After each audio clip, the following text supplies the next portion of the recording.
Bro, ఒక interesting విషయం చెప్పాలి. ఏంటంటే అది నేను చార్జీబీని అడిగిన.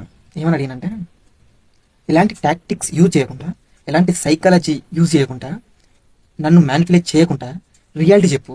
ఒక మనిషి డెవలప్ కావడానికి ఏం కావాలి అండ్ ఏం ఆపుతుంది డెవలప్ కావడానికి?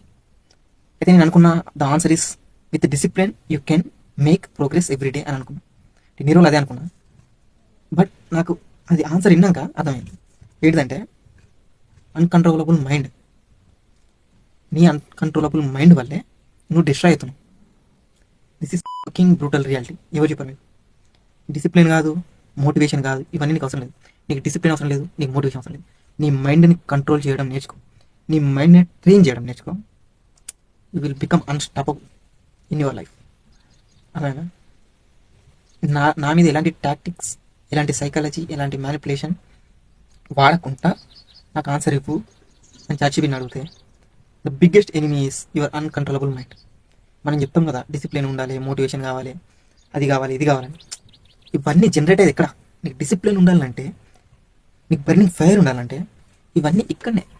ఇక్కడికి వెళ్ళే నీకు ఏం చేయాలో, ఏం కావాలో, ఎలా ఉండాలో, ఎలా బతకాలో ప్రతి ఒక్కటి ఇక్కడ నుంచి వెళ్ళాల్సింది. నువ్వు దీన్ని కంట్రోల్ చేయడం నేర్చుకున్నావు అనుకో, యూ బికమింగ్ అన్స్టాపబుల్. ఎందుకంటే దాన్ని కంట్రోల్ చేయడం తెలియకే 99% ఆఫ్ పీపుల్ లైక్ దిస్ ఇలా మిగిలిపోయారు. వాని కింద వర్క్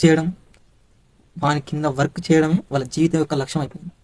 వాళ్ళ గురించి వాళ్ళు ఆలోచించడం మానేశారు. 50,000 శాలరీ ఇస్తారంటే హైదరాబాద్కి పోయి కూడా పనిచేస్తారు.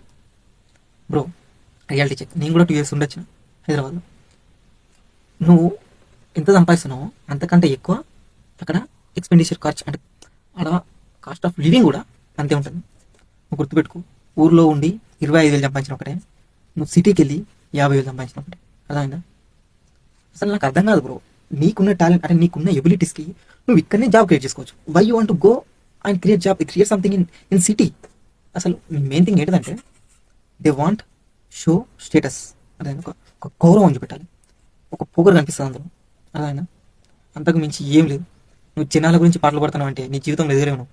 ఎందుకంటే వాళ్ళని కవరప్ చేయడానికి నీ జీవితం అయిపోతుంది. Okay bro, thank you.